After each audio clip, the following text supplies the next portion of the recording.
This time I represent I asked Mr. Jeffries from New York, free to ask any questions. So, thank you very much, Jeffries. Chairman Bacchus, and let me also thank the witnesses. Certainly, the issue of small business success and vitality in America should be a nonpartisan issue, and I think everyone on this panel and within this Congress wants to ensure that small businesses can be successful, given the importance of your success to our economy, to the constituents that I represent, to those that all of us represent throughout this great country. But I did have some questions that I wanted to ask, related to this concept of regulation, as well as what is really hurting the pace of the recovery. And I'll start with Mr. Harris. It appears that based on some studies that I've taken a look at, home ownership in the United States and homeowners since the first quarter of 2006 have suffered approximately $7 trillion in home equity loss. Is that correct?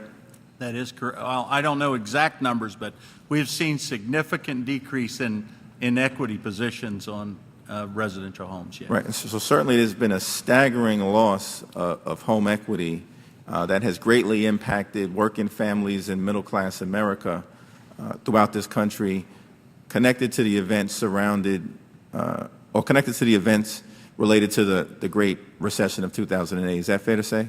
Yes, that's fair.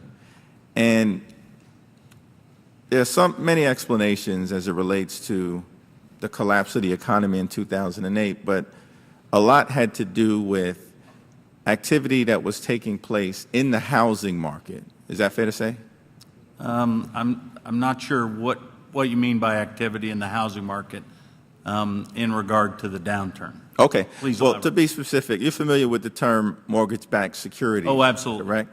Absolutely. And mortgage-backed securities were being bundled in ways that were ultimately difficult to untangle, sold and resold, and directly related to the collapse of the economy in 2008. Is that fair to say? Yes, agreed. And is it also fair to say that predatory lending activity related to the circumstances leading up to the collapse of the economy in 2008?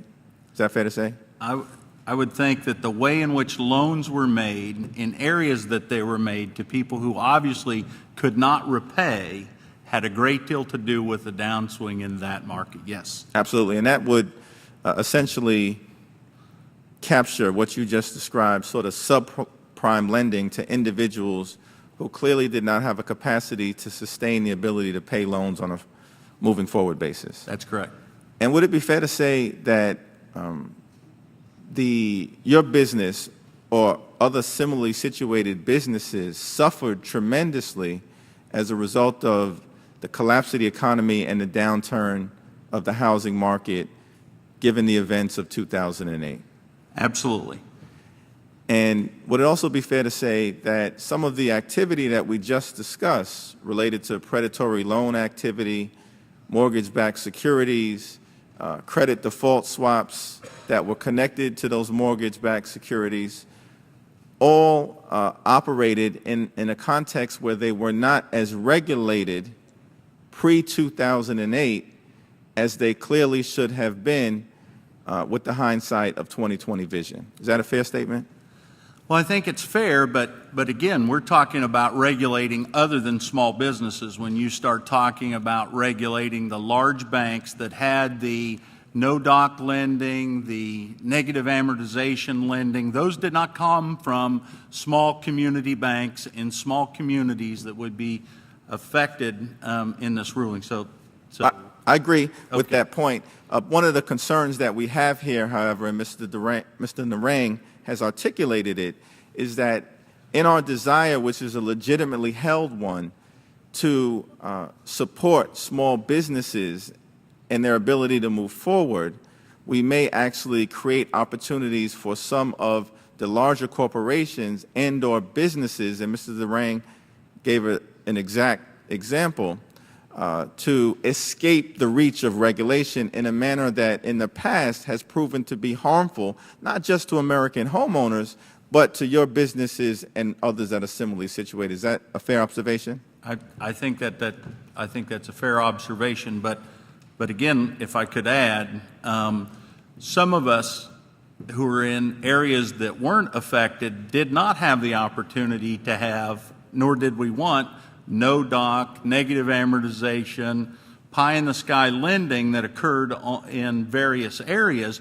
We were penalized because of that activity, not because our members either benefited from that or not.